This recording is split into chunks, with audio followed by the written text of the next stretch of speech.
Diretamente do Brasil, Brasília, Distrito Federal. Quem vos fala, mestre Dinho, trazendo sempre informações na palma da sua mão, com notícias de utilidade pública, nacional e internacional. O mestre Dinho, eu quero aqui, antes de iniciar esta live, eu quero falar sobre o Pix do juiz Oscar Aníbal Chapan. Pix, Oscar Aníbal Chapan, @gmail.com. Repito, Oscar Aníbal Chapan, @gmail.com. Está na descrição desse vídeo.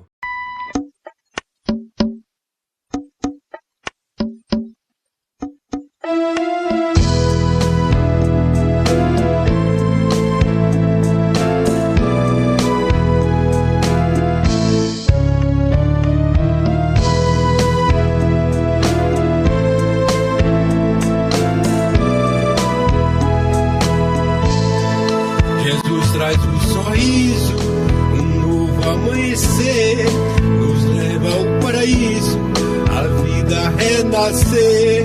Novo dia raiou, a paz no coração, tudo novo se tornou, alegria e mansidão. Jesus traz um sorriso, um novo amanhecer, nos leva ao paraíso, a vida renascer. Jesus eu encontrei a autoestima, o amor sem medida, e nele me salvei. Jesus traz um sorriso, um novo amanhecer, nos leva ao paraíso, a vida renascer. Jesus está comigo, prossigo alegre agora, e graça salvadora, o melhor amigo.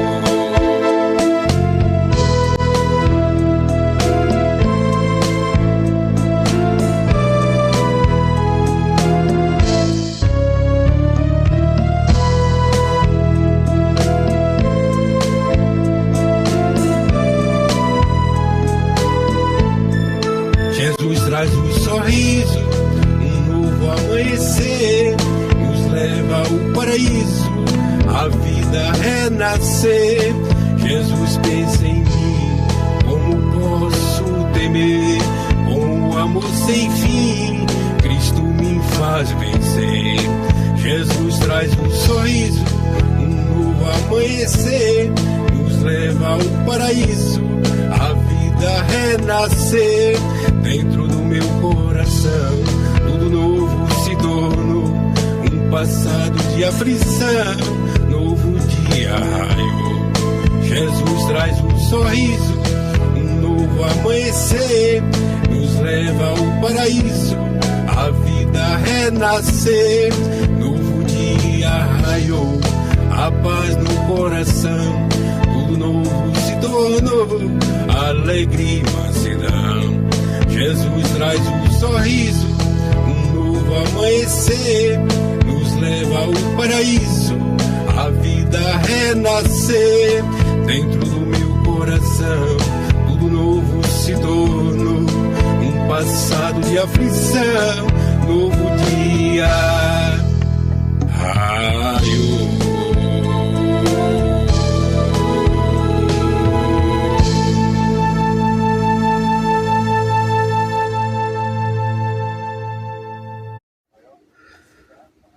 Muito bom dia, 26 de abril de 2025, horário 10 horas 23 minutos.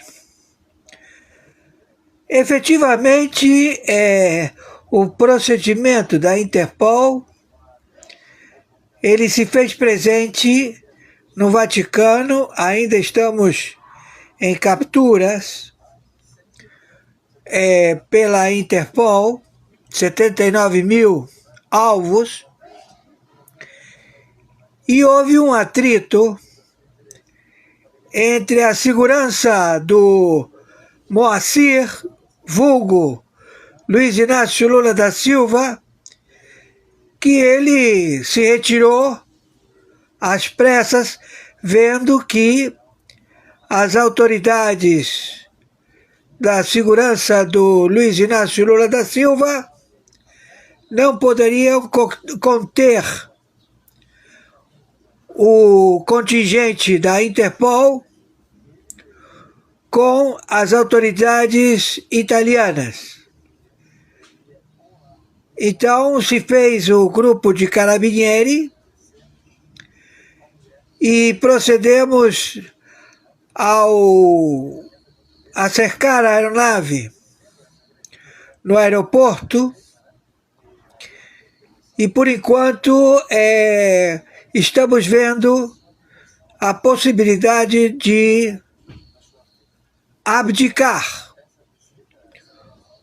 o governo deste estelionatário, falsa identidade, Moacir, vulgo Luiz Inácio Lula da Silva, e que se encontravam lá elementos dirigentes do MST, terrorista. Ele é um militante do PT que se encontrava lá, também com a prisão decretada, e vários outros. Estava também o Lewandowski, que tem a prisão decretada pela Interpol, e que, claro, eles são alvos, como são alvos agora na República Federativa do Brasil, já que a Interpol tomou posição no território da República Federativa do Brasil, porque está interditado o governo federal da República Federativa do Brasil. Se encontram todos baixo a tutela e curatela da USAID. Já tomamos Venezuela, estamos divulgando as informações ao qual alegam que Maduro teve um infarto fulminante, cheirou a noite toda, não dormiu, e pela manhã ele teve um infarto fulminante. O porta-aviões americano já se encontra no porto da Venezuela. As embarcações de apoio cercaram toda a capital e estamos procedendo com a captura dos alvos no Caribe. E estamos aguardando que o Luiz Inácio Lula da Silva, óbito, quem está ocupando o lugar dele é o Moacir, conjuntamente com Lewandowski, Barroso, todo mundo que se evadiu lá para a Europa e que tem a prisão internacional determinada pela Interpol. Eles não são unicamente captura no Vaticano, como também tem captura em toda a Europa. Então nós estamos procedendo com as prisões. Aqui no Brasil já temos o posicionamento e não podemos revelar mais nenhuma informação porque é todo o procedimento militar. Mas tenham certeza que estamos aguardando a chegada deste farsante Moacir para ser levado às oitivas. Ele como GovBR. E aqui estes filha da puta, âncoras da TV Globo, de vários jornais, não informam, já que todos, principalmente o Moacir, conjuntamente com os seus coautores, se evadiram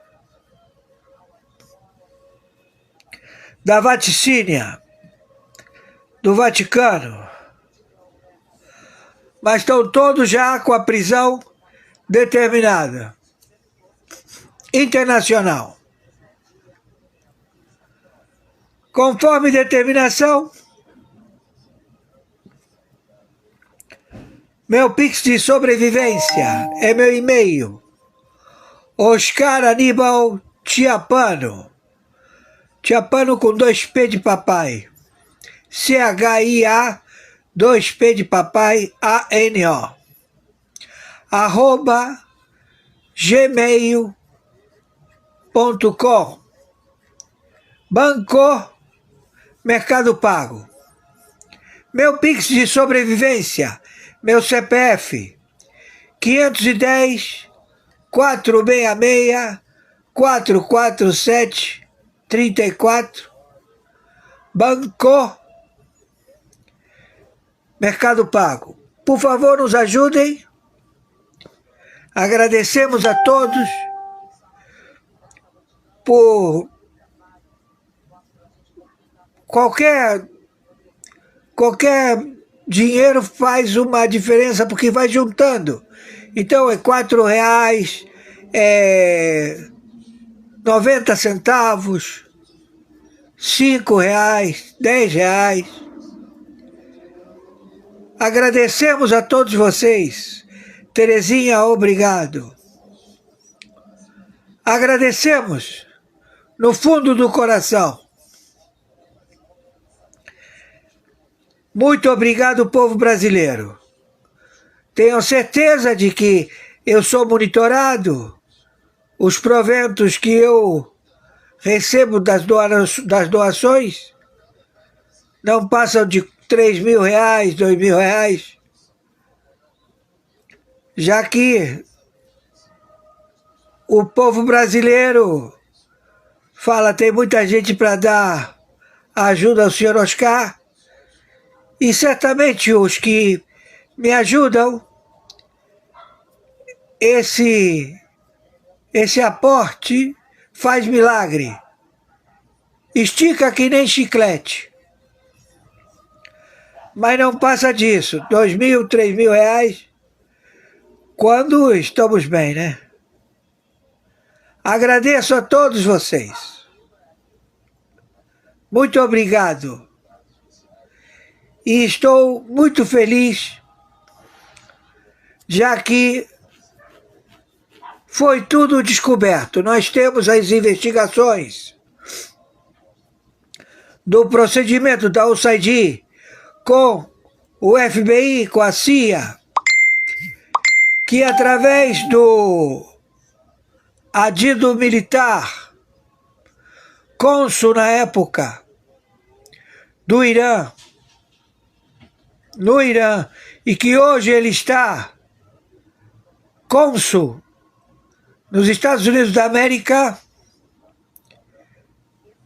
dando albergue, dando posição jurídica a brasileiros que se encontram nesse consulado e que não são brasileiros, os que se encontram naquela região são espias do Hamas, do Estado Islâmico, do Hezbollah, do Irã com documentos brasileiros, passaporte e carteira de identidade do Brasil. E, em realidade, são terroristas no território americano, dos Estados Unidos da América. No dia que foi feito o levantamento e o julgamento da fraude nas dependências de imigração dos Estados Unidos da América, o superintendente da Polícia Federal, esse baixinho filha da puta, ouviu, superintendente da Polícia Federal? Tu é espião, tu tá fudido. Então ele pegou um avião, uma aeronave, ele sozinho foi se encontrar com o cônsul do Irã, brasileiro, né? Que trabalhou para Dilma e que agora é cônsul nos Estados Unidos da América, em cuja região se encontram brasileiros que não são brasileiros. São espias e sabotadores terroristas nos Estados Unidos da América com documentação e passaporte brasileiro. E que as autoridades americanas já estão procedendo às investigações. Então queremos dizer para vocês, Supremo de merda e a puta que os pariu, Dino filha da puta, vocês aí, todos vão afrontar o pelotão de fuzilamento, abdicar, é vocês reconhecerem que a casa caiu. Entenderam? Vocês mantêm sequestrado brasileiro no calabouço, a tortura. E não vamos permitir. E vamos levar vocês e os seus representantes no Exército Brasileiro, comodoros e brigadeiros, que procedem vocês a querer lhe dar legitimidade aparente, quando vocês são uma organização do Foro de São Paulo, do Grupo de Puebla, são os filhos da puta, assassinos de brasileiros. Vocês, seus sindicatos de merda, filhos da puta. Quem está falando é o senhor Oscar Aníbal Chapano, árbitro na investigação do reduto, do conluio, da propina, do suborno, do sequestro, do extermínio da raça humana. ONU, 196 países, seus funcionários públicos, seus juízes togados, todos a enriquecer e a querer submeter a humanidade, e todos e tem que ficar preocupado sim, porque enquanto houver diálogo, vocês continuarão vivos. Mas se preocupem quando não houver mais diálogo, porque aí já é o extermínio. E este é o momento. As tropas internacionais já se encontram no Brasil. Fim de carreira para vocês, seus filhos da puta. Entenderam? Fui claro? Viralize isto.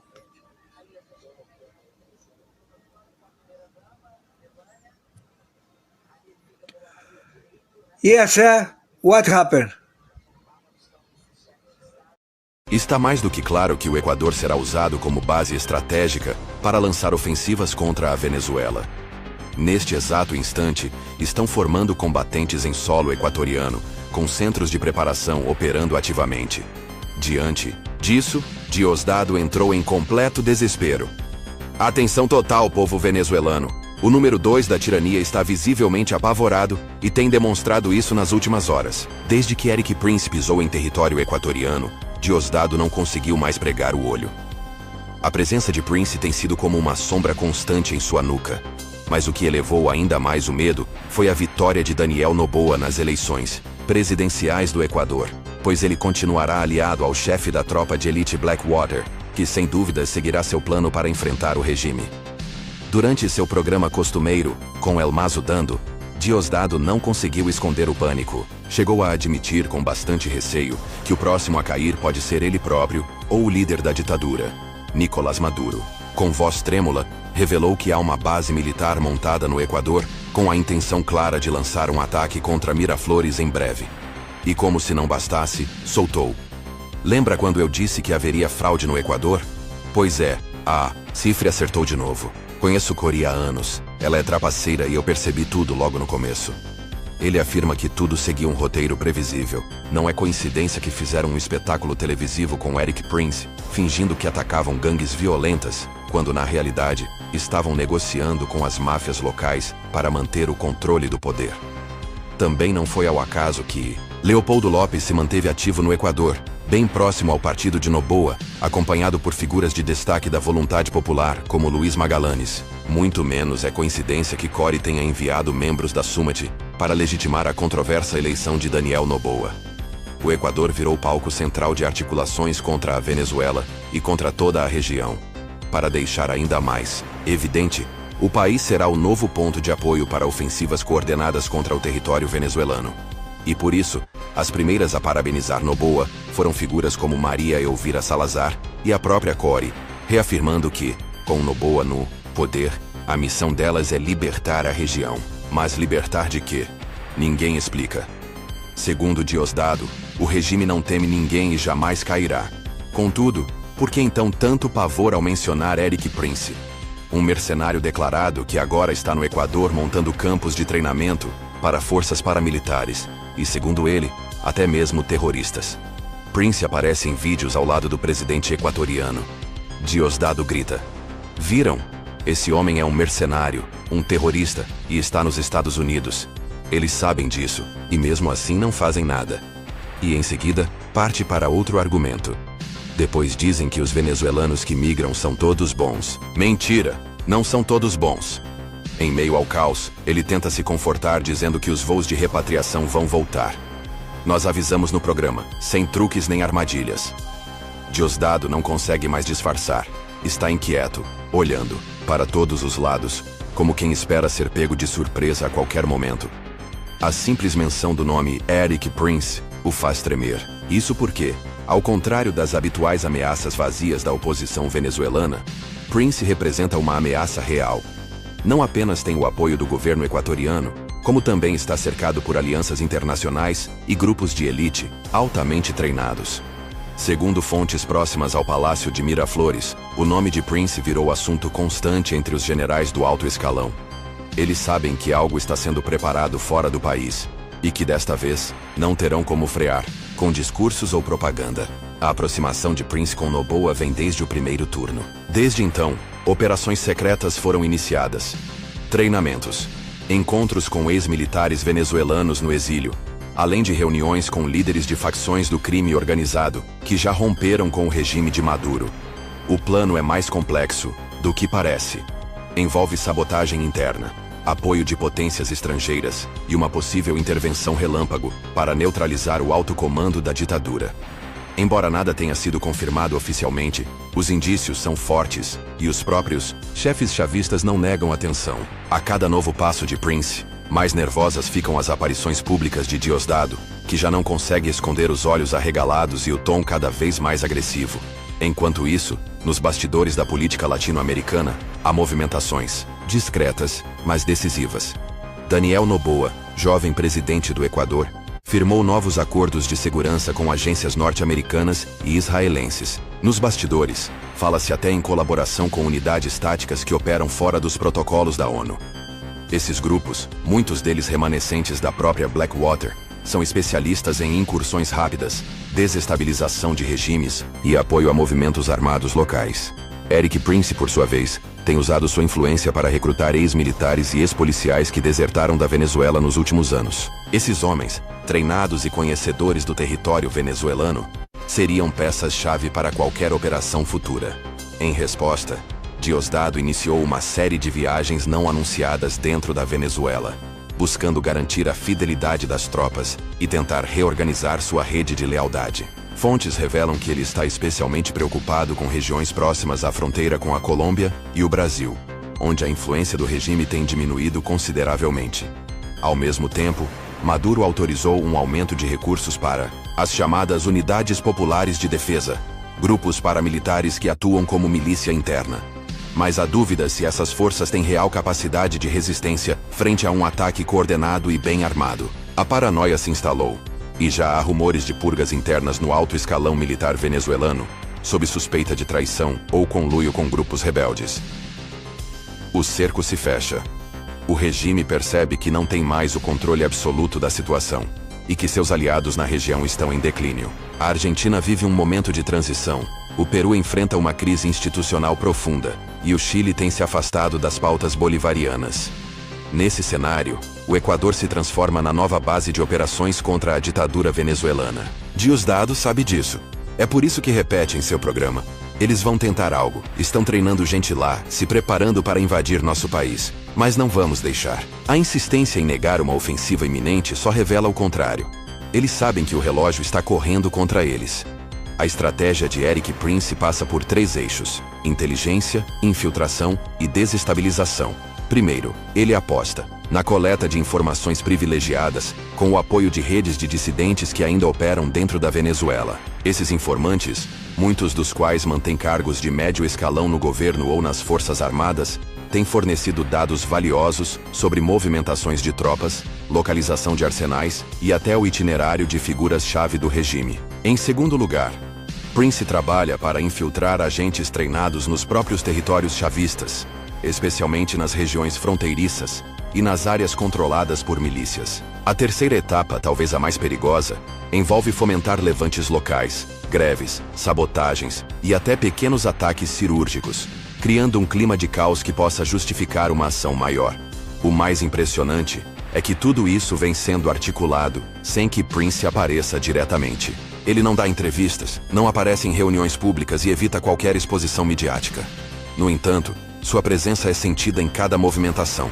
Noboa nunca o menciona, mas também não desmente sua relação com o empresário. Os serviços de inteligência venezuelanos sabem que Prince está por trás de operações recentes, como a destruição de um depósito de armas do exército no estado de Apure e o ataque cibernético que desestabilizou o sistema de comunicação do Ministério da Defesa. Fontes internas admitem que estão perdendo o controle sobre determinadas regiões, especialmente aquelas onde há presença de narcotraficantes que romperam com o cartel de Los Soles.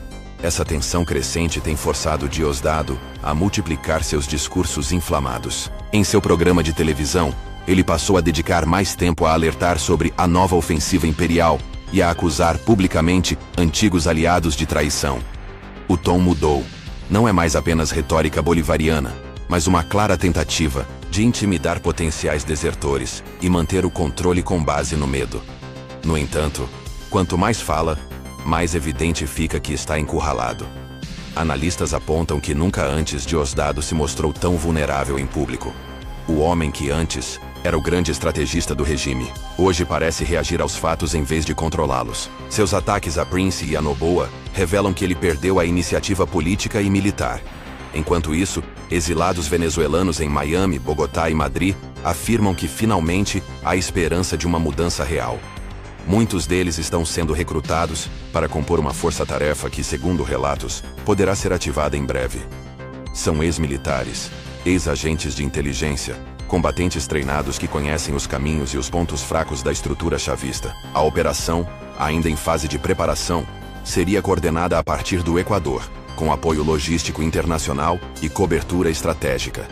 A ideia não é um ataque direto, mas uma série de movimentos simultâneos que minem a base do regime, de dentro para fora, abrindo caminho para uma intervenção que possa ser justificada por motivos humanitários e democráticos. Os aliados de Maduro observam tudo com crescente inquietação.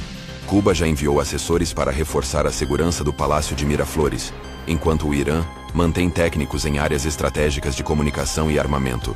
Mas há uma percepção generalizada de que nem mesmo esses parceiros tradicionais seriam capazes de impedir uma operação bem coordenada, apoiada por tecnologia avançada e motivada por anos de abusos documentados internacionalmente. Erik Prince não se move sem respaldo. Ele sabe exatamente onde está pisando e, acima de tudo, sabe o que está em jogo. Não se trata apenas de derrubar Maduro, mas de desarticular uma estrutura que alimenta corrupção, narcotráfico e repressão em toda a América Latina. Dentro do regime, o clima é de paranoia. Nos corredores do poder chavista, ninguém confia em ninguém. Generais se espionam mutuamente, ministros evitam falar ao telefone, e até reuniões presenciais passaram a ocorrer em locais secretos, longe das câmeras e dos microfones habituais. Diosdado Cabello, por sua vez, reforçou sua segurança pessoal e trocou de residência 3 vezes nas últimas semanas. Fontes próximas relatam que ele dorme em locais diferentes a cada noite, evitando rotinas e limitando ao máximo os deslocamentos públicos. Nicolás Maduro também tem adotado novas medidas de proteção. Blindagem adicional em seus veículos, alteração de sua agenda oficial em cima da hora e até simulações de atentados para treinar sua equipe de segurança. Tudo isso revela que, por trás dos discursos triunfalistas, reina o medo. O cerco internacional também se fecha. Informações divulgadas por jornais norte-americanos e espanhóis indicam que os Estados Unidos, embora não confirmem publicamente, têm conhecimento detalhado das ações de Erik Prince e de suas conexões com Noboa. A estratégia americana parece ser a de manter distância formal, mas facilitar a movimentação de recursos, inteligência e contatos estratégicos. É uma guerra híbrida, sem tanques nem soldados com bandeiras, mas com drones, sabotagens cibernéticas e agentes que operam nas sombras. Nesse contexto, a aliança entre o novo presidente equatoriano e o magnata da guerra pode mudar o tabuleiro político da região de forma irreversível. E enquanto isso, a população venezuelana segue vivendo a tragédia cotidiana. Falta comida, falta remédio, falta esperança. Mas agora, pela primeira vez em muito tempo, há um movimento concreto nos bastidores. Não é uma simples conspiração, não é uma fantasia da oposição, mas um plano articulado com recursos, inteligência e objetivos claros. Erik Prince, o homem que por décadas esteve por trás de operações secretas nos pontos mais quentes do planeta, enxerga na Venezuela um cenário pronto para a ação. E Noboa, jovem, ousado e politicamente audacioso, oferece a estrutura legal e diplomática para tornar isso viável. Não se sabe ainda quando, nem como, esse plano será acionado, mas todos os sinais apontam para uma janela de oportunidade nos próximos meses. As eleições legislativas previstas na Venezuela são vistas por muitos como o momento ideal para uma ofensiva coordenada, aproveitando o foco da mídia internacional e o desgaste acumulado do regime. Analistas acreditam que, se houver uma ruptura, ela não virá com tanques nas ruas, mas com um colapso súbito da cadeia de comando chavista, impulsionado por deserções e perda de controle em áreas estratégicas. A queda não será um espetáculo, mas um apagão progressivo. Erik Prince sabe que cada movimento conta, e está jogando um xadrez de alto nível. Se vencer, será lembrado como o homem que desmantelou o último bastião do chavismo. Se fracassar, terá fornecido ao regime uma desculpa para endurecer ainda mais a repressão. Por isso, age com precisão, silêncio e paciência. E Noboa, consciente dos riscos, parece disposto a pagar o preço de abrigar em seu território o que muitos consideram uma operação de libertação. A história julgará os dois. Mas o que está claro é que a Venezuela nunca mais será a mesma. Se você gostou deste conteúdo, aproveite para se inscrever no canal Fronteiras em Foco curtir o vídeo e ativar as notificações para não perder os próximos capítulos dessa história que pode mudar o rumo da América Latina. Até a próxima. Você disse também que o ex-presidente Lula afirmou, abre aspas, o poder judiciário não vale nada. O que vale são as relações entre as pessoas. Fecha aspas. Isso é correto? Correto. Vossa Senhoria sabia que o ex-presidente Lula era muito próximo da empresa Odebrecht? Sabia. Em algum momento isso ficou claro durante a reunião?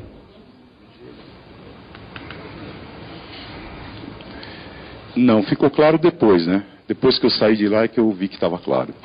Por quê? Porque, dizer, essa relação entre as pessoas que o presidente se referiu, eu pensei que eu também já estava fazendo parte de ser amigo do presidente Lula. Mas, na verdade, quer dizer, ficou demonstrado de que o presidente Lula, já naquela época, já vinha fomentando o desenvolvimento da Odebrecht. Quer dizer, a Odebrecht era uma empresa, quando terminou o governo Fernando Henrique Cardoso, Dr. Ivo Soares, que era o diretor da Petrobras, a gente tendo uma conversa, ele estava dizendo que a Odebrecht, a Braskem, estava numa situação muito delicada e muito ruim nessa época. O grupo Odebrecht faturava 5 bilhões de reais no final do governo Fernando Henrique. Hoje fatura 120 bilhões. O senhor entende, então, que o ex-presidente Lula estava defendendo os interesses da Odebrecht? Entendo. A China, tradicionalmente conhecida por sua diplomacia cautelosa, deu um passo sem precedentes ao advertir a Rússia para se retirar da Ucrânia. Não se trata de uma sugestão ou comentário brando, mas de um aviso ousado feito pelo presidente Xi. Este desenvolvimento surpreendente segue intensas discussões entre autoridades chinesas e russas. Acontece que esse movimento ousado vai muito além da estabilidade regional. Trata-se de alianças em mudança, novas administrações e de agradar Donald Trump, o recém-reeleito presidente dos Estados Unidos. Mas o que levou a China, o aliado mais forte da Rússia, a agir de maneira tão agressiva? O que Donald Trump tem a ver com isso? E como Putin está reagindo a essa advertência inegociável para sair da Ucrânia? Neste vídeo, responderemos a todas essas perguntas e muito mais. Antes de continuar com detalhes, não se esqueça de se inscrever no canal, dar like, dar seus comentários. El presidente Trump dice que Estados Unidos está hablando activamente con China para conseguir un acuerdo comercial justo. Escuchamos sus comentarios sobre el comercio entre Washington y Beijing. Los paneles solares de fabricación china podrían enfrentarse a nuevas tasas arancelarias masivas, algunas de hasta un 3.400%, pero hay más sobre este tema. Y está previsto que un caso de agente extranjero vaya a juicio este verano. Linda Sun, ex ayudante de 2 gobernadores de Nueva York, se enfrenta a acusaciones de que ayudó a promover los intereses de China mientras era funcionaria del Estado. Vea esto y otros temas en profundidad con nosotros en China en Foco.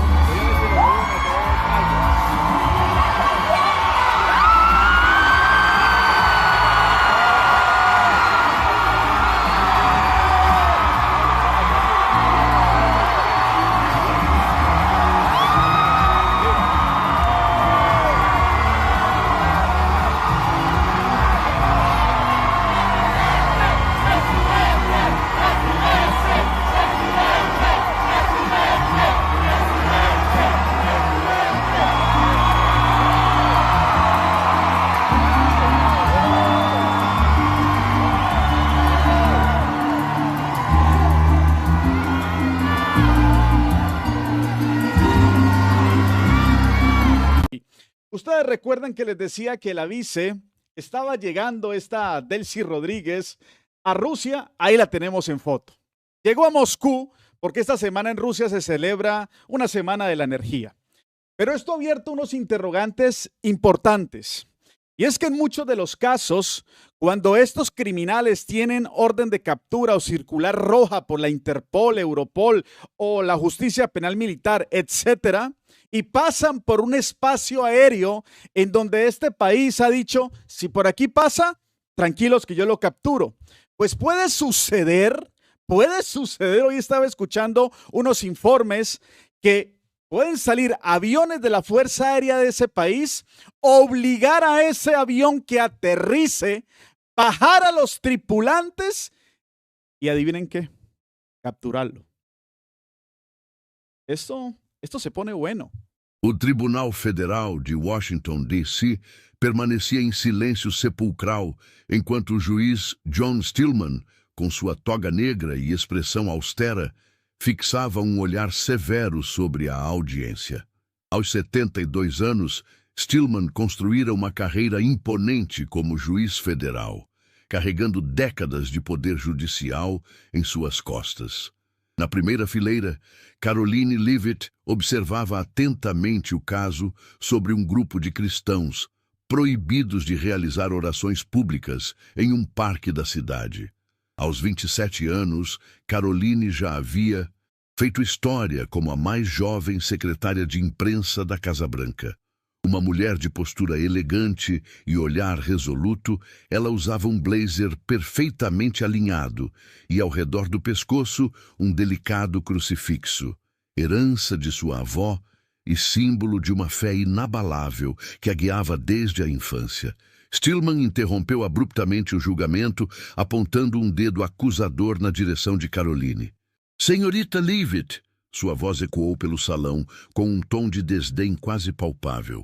Esse símbolo religioso é completamente inadequado neste tribunal federal. Você está multada em $500 por conduta imprópria. Um murmúrio de surpresa percorreu a sala.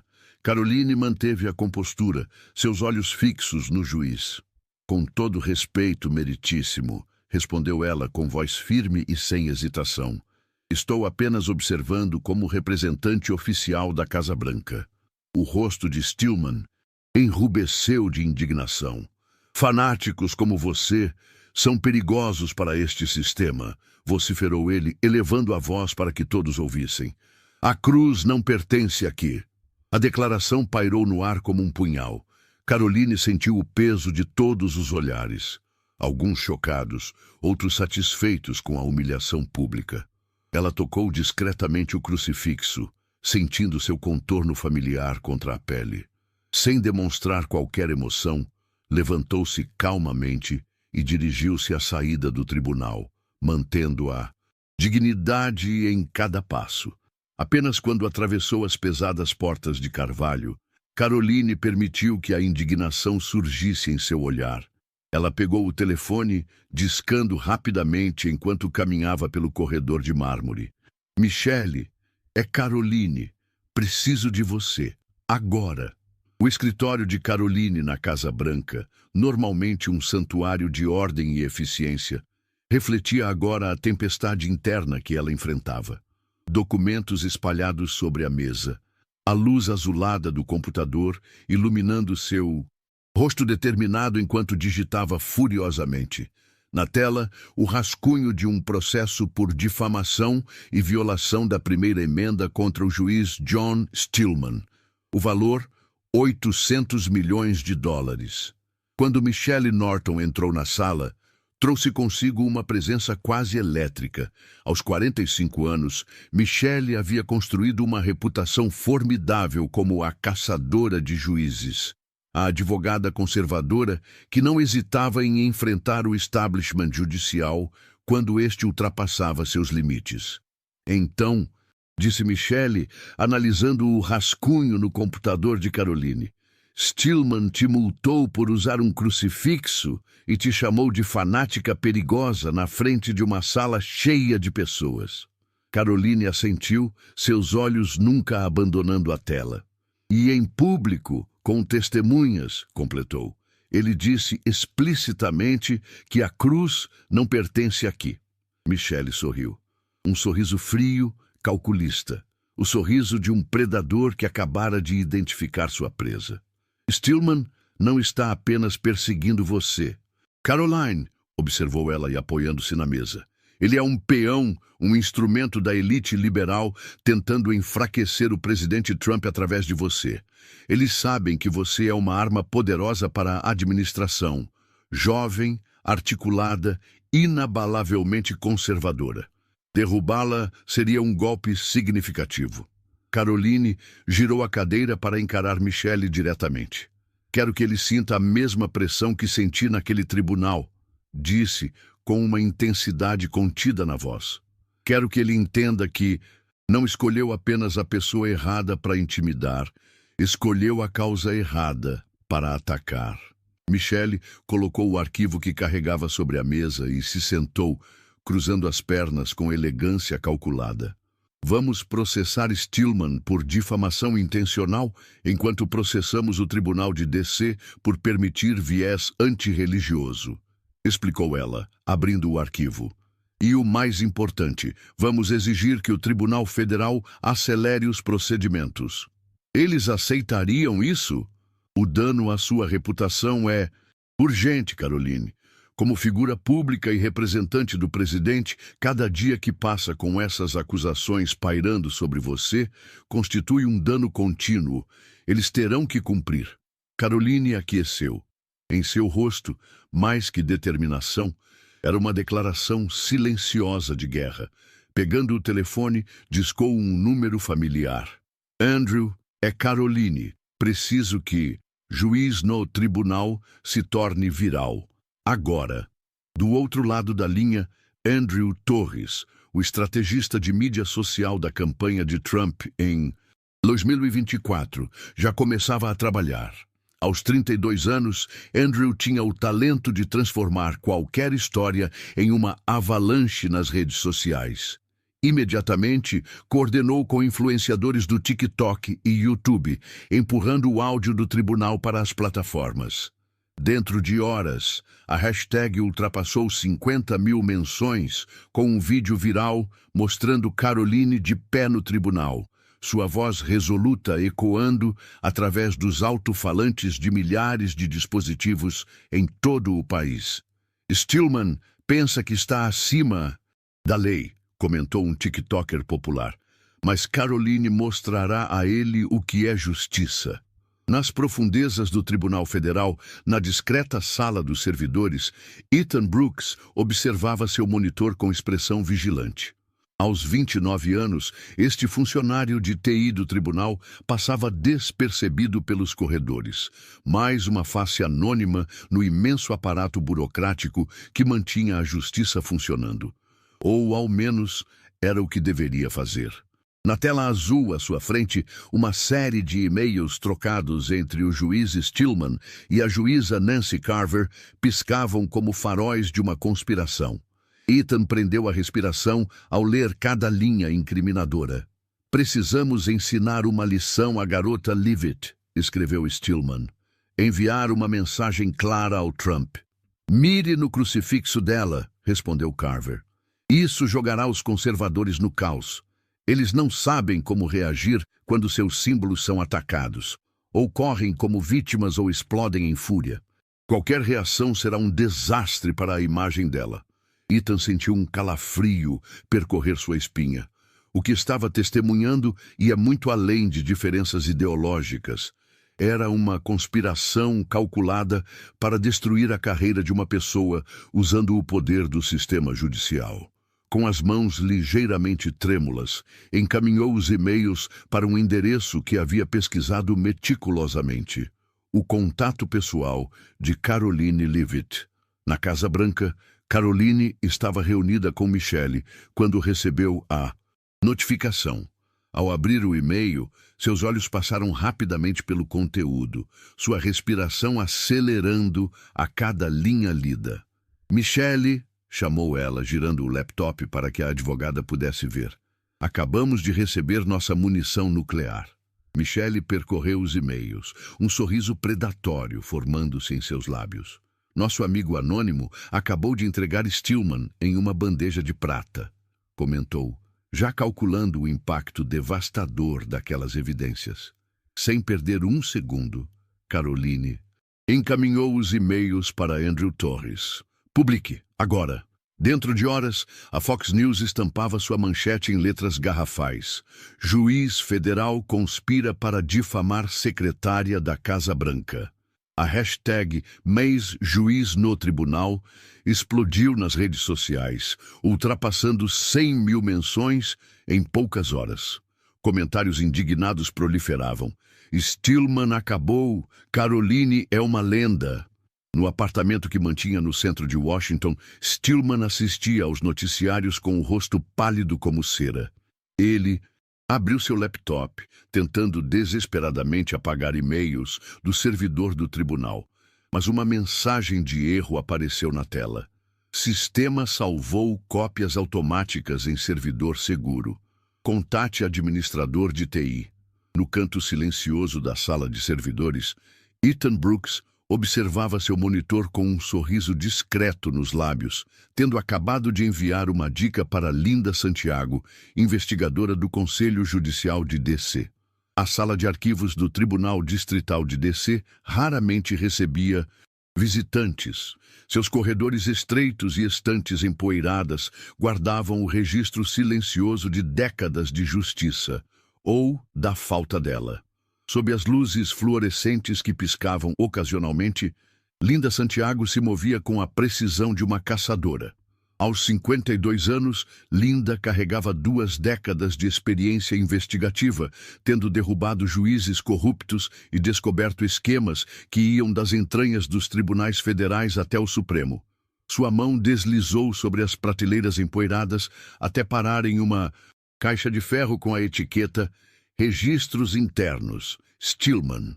Abra, ordenou Linda à sua assistente, sua voz baixa, mas afiada como uma navalha. Enquanto isso, do lado de fora, a equipe investigativa vasculhava o escritório de Stillman. O som de passos e papéis sendo remexidos ecoava pelo corredor. O processo de $800 milhões movido por Caroline estava sacudindo Washington e Linda estava determinada a encontrar evidências para esmagá-lo completamente. Na Casa Branca, Caroline observava seu laptop, a tela iluminada por centenas de publicações sobre o caso. Ela clicou em um novo vídeo no TikTok. Um jovem reencenando Stillman, gritando com ela no tribunal, com a legenda "Caroline está queimando o sistema". Um sorriso breve passou por seus lábios, mas seus olhos permaneciam frios e calculistas. Andrew Torres bateu à porta segurando um tablet. "Thompson acaba de fazer contato", disse ele com voz empolgada. "Ela tem o que precisamos." Thompson, a escrivã do tribunal, havia enviado uma mensagem breve.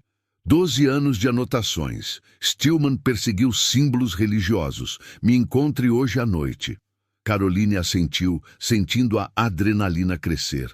Sabia que esta luta não era apenas por ela, mas por milhões de pessoas pisoteadas pelo sistema judicial.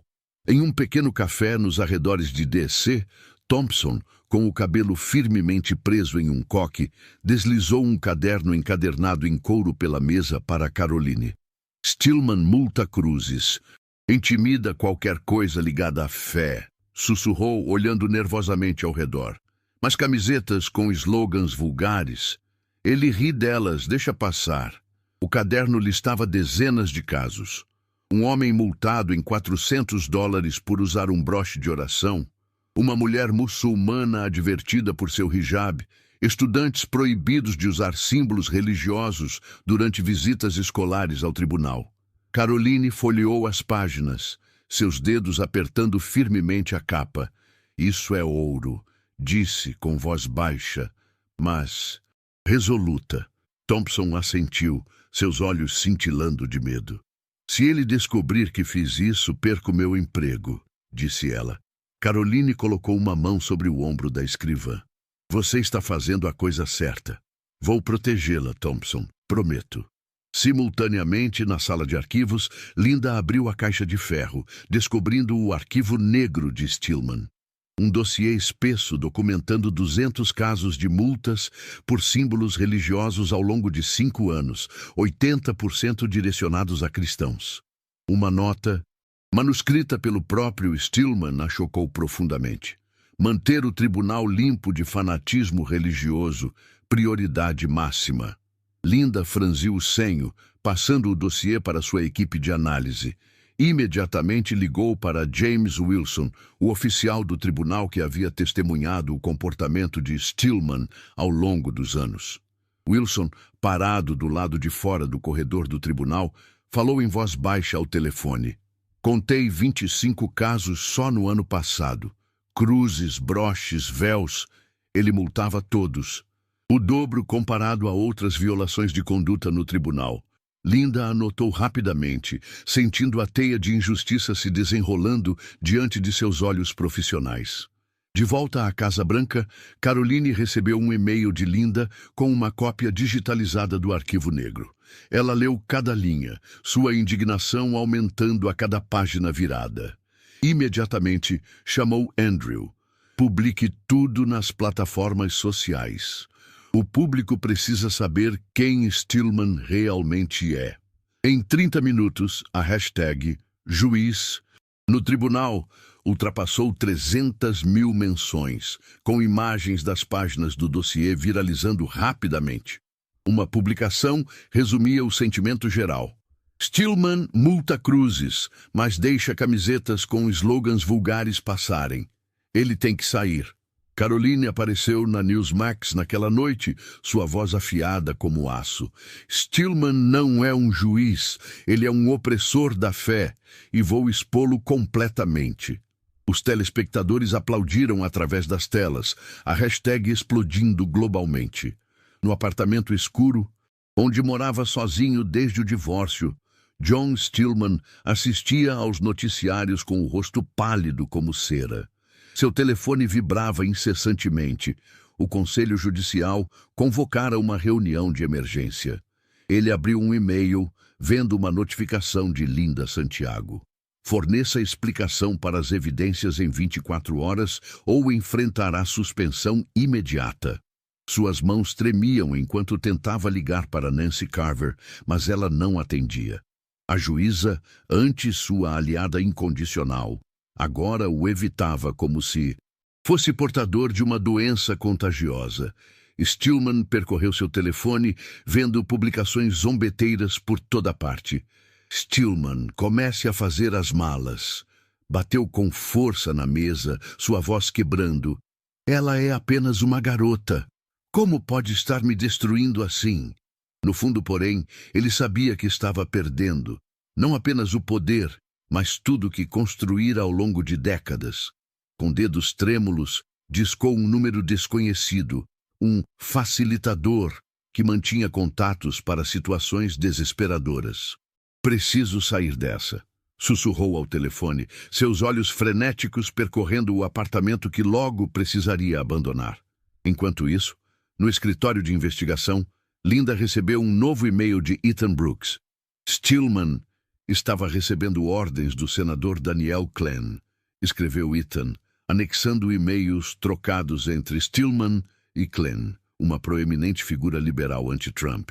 Mire em Leavitt, escreveu Glenn em uma das mensagens.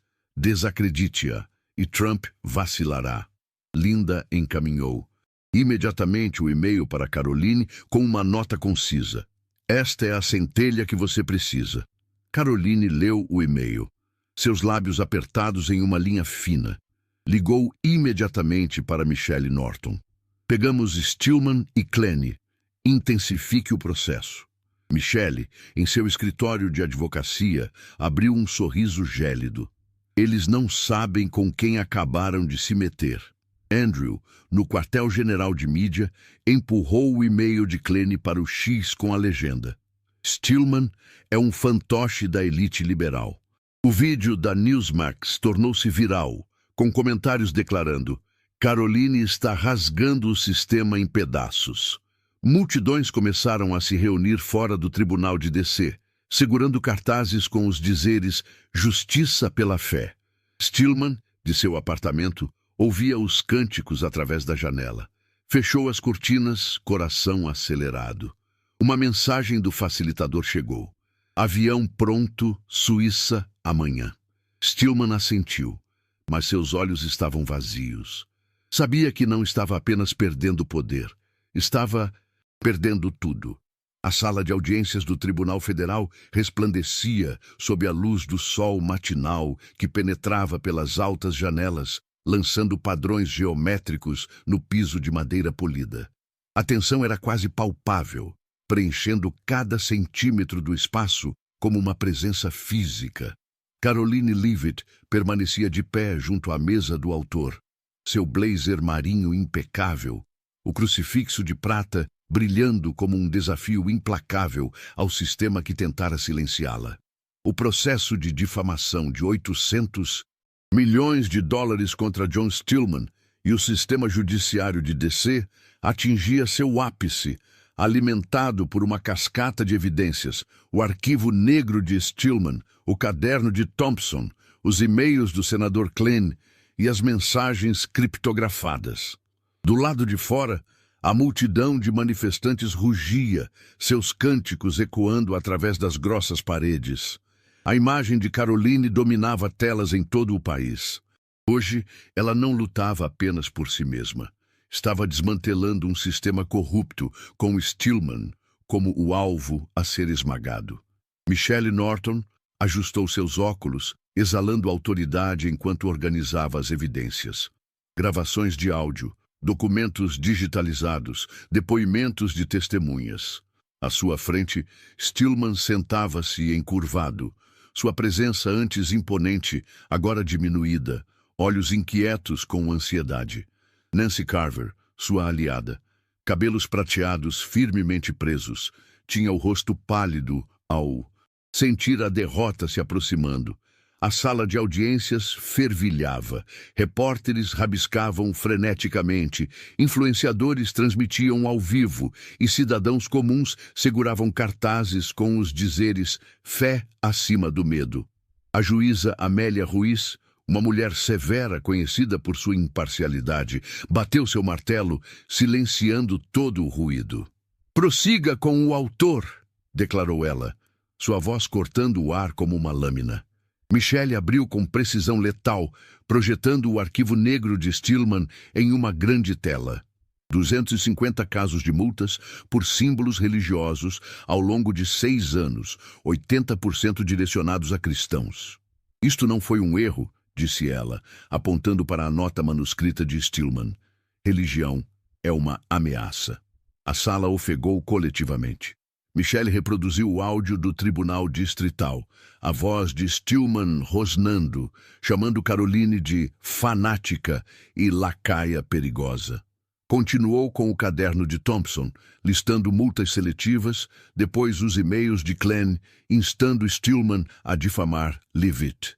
Finalmente, revelou as mensagens criptografadas recuperadas por Ethan Brooks, onde Stillman planejava quebrar Caroline. A sala de audiências irrompeu em vaias, e Ruiz bateu seu martelo pedindo ordem. Caroline subiu ao banco das testemunhas, sua postura sólida como pedra, sua voz firme, porém ardente. "Stillman não apenas me multou por este crucifixo", disse ela, dedos tocando a corrente prateada. "Ele transformou a bancada de juiz em uma arma para esmagar minha fé e meu papel ao lado do presidente Trump." Ela encarou diretamente Stillman, que encolheu sob seu olhar. Ele pensou que poderia me difamar, mas subestimou o poder da verdade. Michelle apresentou o e-mail de Klein e Caroline leu em voz alta. "Leavitt é o ponto fraco de Trump. Destrua-a." Sussurros se espalharam pela sala. Uma mulher na audiência murmurou: "Ela não pode ser parada." O advogado de Stillman, Victor Klein, sem relação com o senador, tentou desviar, argumentando que as ações de Stillman foram procedimentais. Michelle contra-atacou, chamando Linda Santiago como testemunha. Linda, irradiando autoridade, testemunhou sobre o arquivo negro e a tentativa de Stillman de apagar evidências. Um crime federal. James Wilson seguiu, sua voz baixa recontando 30 casos de multas por símbolos religiosos em um ano, ignorados pelos colegas de Stillman.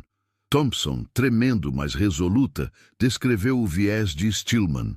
Ele zombou do anel de oração de um menino, mas ignorou camisetas com slogans vulgares. Ethan Brooks, o denunciante da TI, detalhou a recuperação das mensagens apagadas, ganhando um aceno de Caroline. Cada testemunha apertava mais o laço ao redor de Stillman. O contra-interrogatório começou e Michelle chamou Stillman ao banco das testemunhas. Ele cambaleou para frente, suor escorrendo em sua testa. Você mirou na senhorita Leavitt para minar o presidente Trump? Michelle perguntou, sua voz afiada como uma espada. Stillman gaguejou. Eu estava apenas sendo neutro. Caroline, da mesa do autor, foi autorizada por Ruiz a se levantar. Neutro! Desafiou ela, sua voz trovejando como uma tempestade. Você multa meu crucifixo, mas desculpa slogans vulgares. Você recebeu ordens do senador Clenny para me derrubar. Por quê? A sala prendeu a respiração. O rosto de Stillman desmoronou, sua voz quebrando. Fui pressionado. Clenny disse que era estratégia. Ofegantes ecoaram pela sala. O martelo de Ruiz permaneceu silencioso. Michelle prosseguiu, exibindo a nota de Stillman. Religião é uma ameaça. Esta é sua neutralidade? Questionou ela. Stillman, encurralado, rompeu em lágrimas. Eu não queria... Estava apenas seguindo ordens. A sala de audiências explodiu. Gritos de mentiroso, ressoando enquanto Caroline, inabalável, avançava. Você escolheu me difamar e a incontáveis outros por sua fé. Traiu a justiça.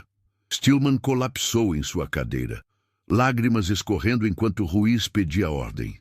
Carver, observando, cobriu o rosto, sabendo que seu próprio julgamento se aproximava. Michelle chamou Carver, cujo testemunho desmoronou sob pressão. Você conspirou com Stillman para atingir a senhorita Leavitt? Michelle perguntou, apresentando um e-mail onde Carver escreveu: Ataque a fé dela. Vai machucar. Carver hesitou. Foi apenas uma sugestão. Mas Michelle contra-atacou com as mensagens recuperadas por Ethan, provando coordenação. Carver cedeu, admitindo. Pensamos que teríamos sucesso. Vaias explodiram e Ruiz advertiu a audiência, mas o dano estava feito. Stillman e Carver estavam expostos. Seu complô revelado diante do público. Sob o céu cinzento de uma pista de pouso privada nos arredores de Washington, D.C., John Stillman, outrora um juiz poderoso, agora se encolhia em um casaco preto, boné escondendo metade de seu rosto. Um pequeno jato aguardava, motores zumbindo suavemente, pronto para levá-lo à Suíça, país sem tratado de extradição com os Estados Unidos. Após o brutal julgamento federal onde Caroline Leavitt o esmagou com o arquivo negro, os e-mails de Clenny e depoimentos implacáveis, Stillman sabia que havia perdido. O processo de difamação de $800 milhões não apenas destruiu sua reputação, forçou-o a fugir, transformando-o em motivo de zombaria internacional. Stillman embarcou no avião, agarrando uma mala recheada de documentos e algum dinheiro. O facilitador, um homem magro chamado Marco, fechou a porta da cabine, sussurrando: Ninguém sabe que você está aqui. Fique quieto. Stillman assentiu, mas seus olhos estavam vazios, sua mente repassando a imagem de Caroline no banco das testemunhas, sua voz trovejando: Você traiu a justiça. Abriu seu telefone, percorrendo o X uma última vez. Um post o atingiu duramente, sua imagem zombada como um palhaço, com a legenda Stillman foge, Caroline vence. Desligou o dispositivo, peito pesado. O poder que antes detinha agora era meras cinzas. Enquanto isso, na casa branca, Caroline sentava-se em seu escritório. A luz suave iluminando seu rosto enquanto assistia a um clipe do julgamento. Sua confrontação com Stillman, vista milhões de vezes. Andrew Torres bateu à porta, voz animada. Stillman fugiu. Fontes dizem que ele embarcou em um avião esta manhã. Caroline deu um sorriso frio. Fugir não o livrará da justiça. Ela tocou o crucifixo de prata em seu blazer, sentindo a força de seus apoiadores. Thompson, Wilson, Ethan e o público que se manifestava em seu nome. Linda Santiago ligou, voz firme. Temos um mandado federal. Stillman apagou evidências. Obstrução da justiça. Bom, respondeu Caroline. Traga-o de volta. Em DC, a equipe investigativa de Linda vasculhou o apartamento de Stillman, encontrando um laptop com dados não apagados, confirmando suas comunicações criptografadas com Kleene. Uma nota, manuscrita, apressadamente enfiada debaixo de uma escrivaninha, fez Linda pausar. Leavitt é muito forte. Preciso sair. Ela tirou uma foto, enviou-a para Caroline com a mensagem. Ele sabia que perdeu. O público explodiu quando a notícia da fuga de Stillman se espalhou. Um TikToker postou um vídeo. Um jato particular decolando, intercalado com Caroline no julgamento. Legenda: Stillman corre, mas Caroline é a tempestade. O vídeo atingiu 3 milhões de visualizações com comentários. Juiz covarde. Leavitt é uma lenda. A mídia internacional juntou-se à caçada. Um repórter suíço flagrou Stillman em uma luxuosa vila em Genebra, escondido sob um pseudônimo. Imagens dele agachado, entrando sorrateiramente na casa, se espalharam pela CNN internacional com a manchete: Juiz americano foge após processo bombástico. Stillman se tornou o juiz fugitivo, com memes zombeteiros. Ele em um iate, com a legenda Stillman pensa que a Suíça o salvará. Ele ligou a TV na vila, vendo seu rosto nos noticiários, a voz do âncora pingando sarcasmo.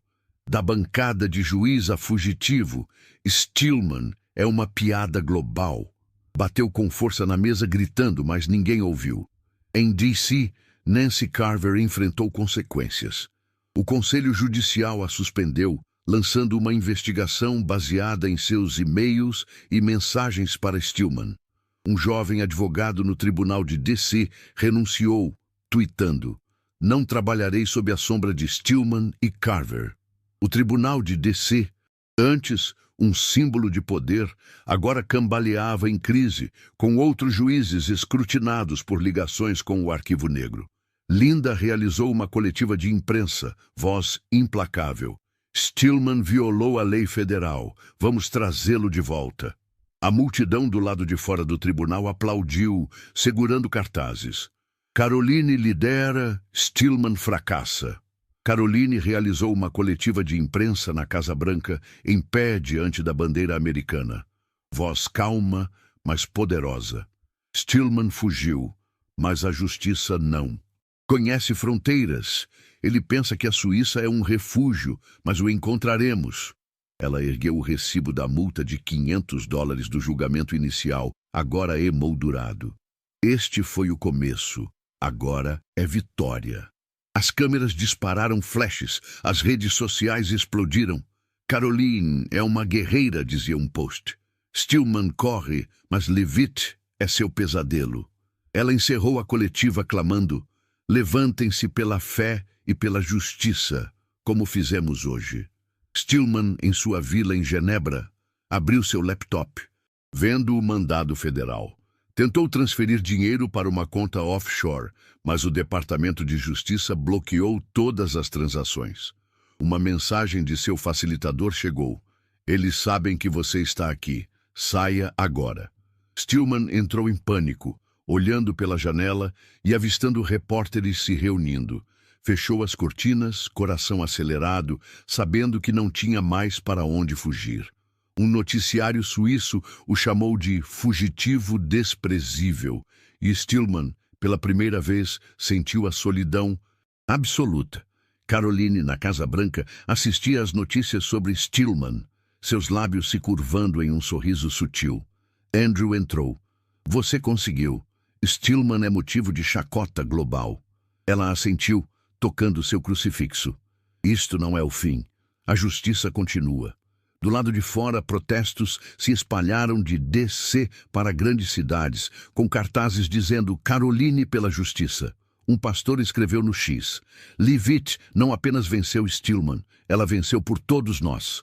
Caroline, contemplando as luzes cintilantes de DC, Sabia que havia transformado um julgamento em um movimento, e Stillman, embora distante, não poderia escapar de sua sombra. Na cidade, os cânticos das multidões de manifestantes ecoavam, carregando cartazes com os dizeres Caroline pela Justiça. Após John Stillman, antes um juiz poderoso, tornar-se um fugitivo na Suíça, o processo de difamação de 800 milhões de dólares não apenas esmagou Stillman, desencadeou um movimento de reforma judicial, com Caroline como sua figura de proa. Publicações sobre Caroline ainda ardiam nas redes sociais, espalhando-se de DC para estados distantes, tornando-a um símbolo de justiça e fé. Michelle Norton entrou, um sorriso raro em seu semblante austero. O Tribunal Federal acabou de emitir sua decisão, anunciou, entregando uma cópia do documento. Você venceu, Caroline. Danos expressivos, e o Tribunal de DC deve se reformar. A quantia não foi divulgada, mas a decisão ordenou que o Tribunal Distrital de DC emitisse novos regulamentos proibindo multas por símbolos religiosos, a menos que causassem perturbação, e exigisse treinamento sobre a primeira emenda para todos os juízes. Caroline leu o documento, seu olhar intenso. Este é apenas o começo, disse, voz baixa, mas firme. Michelle assentiu. Você mudou o jogo. A notícia se espalhou rapidamente. A Fox News estampou a manchete. Leavitt vence, Stillman foge. Um pastor publicou. Caroline protegeu nossa fé. Andrew Torres enviou a Caroline um vídeo do julgamento que viralizou globalmente. Multidões se reuniram em um parque de DC, onde cristãos, antes processados por serem proibidos de fazer orações públicas, agora realizavam uma celebração. Eles convidaram Caroline para falar, exibindo faixas. Parque da Liberdade, graças a Caroline. Ela ficou em um pódio de madeira diante de centenas, voz ressoando. Stillman queria esmagar a fé, mas transformamos este parque em um símbolo de liberdade. A multidão aplaudiu, erguendo cruzes e cartazes. Outros estados tomaram medidas.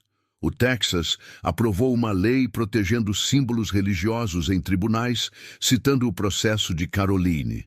Flórida e Ohio seguiram o exemplo, tornando obrigatório o treinamento sobre a primeira emenda. O governador do Texas tuitou: Obrigado, Leavitt, pelo fogo da justiça. O Departamento de Justiça, impressionado com a vitória de Caroline, convidou-a a servir como consultora especial sobre liberdade religiosa. Ela aceitou, sentindo uma responsabilidade maior do que nunca. Um jovem advogado de Ohio escreveu: Você me inspirou a abrir uma clínica gratuita para vítimas de discriminação religiosa. Caroline leu, olhos brilhando, sabendo que seu movimento estava crescendo. Linda Santiago, no escritório do Conselho Judicial, divulgou um relatório final. Stillman violou a lei federal e Nancy Carver foi permanentemente removida. O Tribunal de DC prometeu supervisão transparente, nomeando um comitê liderado por Linda. Um jovem juiz tuitou: Leavitt nos forçou a olhar para nós mesmos. O judiciário será melhor. O apoio continuou com publicações. Caroline não apenas venceu um processo, está remodelando a justiça. Um TikToker criou um vídeo, o Parque da Liberdade de DC brilhando, intercalado com Caroline falando, legendado da Cruz à Liberdade. Caroline recebeu um e-mail de uma jovem. Stillman multou minha pulseira de oração. Você é minha heroína. Ela respondeu: Você é a heroína por manter sua fé. Andrew entrou, tablet brilhando. Você começou uma revolução, Caroline. Os protestos chegaram à Califórnia. Ela assentiu, olhando para as luzes cintilantes de DC. Stillman poderia ter fugido, mas seu legado, um sistema tendencioso, estava desmoronando sob a força dela. Ela abriu o X, vendo uma publicação de um estudante de direito. Estou estudando direito por causa de Leavitt. Ela provou que a justiça é real. Caroline Leavitt estava diante de um pódio no Congresso, luzes do palco iluminando seu rosto. O crucifixo de prata em seu blazer marinho, uma chama constante. Diante de legisladores, ela apresentou um plano para a reforma judicial nacional, voz ecoando: devemos proteger a fé de martelos injustos. O processo de 800 milhões de dólares contra John Stillman não apenas o derrotou, acendeu uma onda de mudanças do parque de DC a estados distantes. As redes sociais a chamavam de tocha inextinguível. Caroline, antes uma secretária de imprensa, agora era um símbolo, liderando o futuro da justiça. No auditório, Elise Stefanik aplaudia, olhos brilhando de orgulho. Um congressista tuitou: Leavitt não apenas derrotou Stillman, está moldando um novo judiciário. Caroline concluiu seu discurso enfatizando: a justiça não para quando o culpado foge. Milhões assistiram à transmissão ao vivo comentando: Caroline é o futuro. Um estudante de direito enviou um e-mail: você me inspirou a estudar Direito para Proteger a Fé. Caroline leu, coração aquecido, sabendo que seu legado estava criando raízes. Na Suíça, Stillman, escondido em sua vila em Genebra, enviou um e-mail de desculpas por um canal secreto. Eu estava errado, escreveu, oferecendo-se para auxiliar com treinamento judicial remoto. Caroline respondeu friamente: a justiça aceita a reforma, mas não esquece. Ela encaminhou o e-mail para Linda Santiago, que supervisionava as reformas no tribunal de DC. Linda, voz firme, confirmou: Stillman enfrentará o mandado onde quer que esteja. Uma publicação viral se espalhou: Stillman se desculpa. Tarde demais. Leavitt venceu. Sob um céu cintilante, Caroline sussurrou: a justiça não vem sozinha. Devemos lutar por ela. Um pastor escreveu: Leavitt nos ensinou que fé e verdade sempre prevalecem.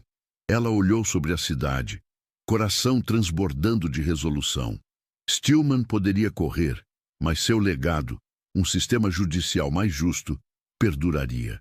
Obrigada por ficarem ao meu lado, ela mensageou.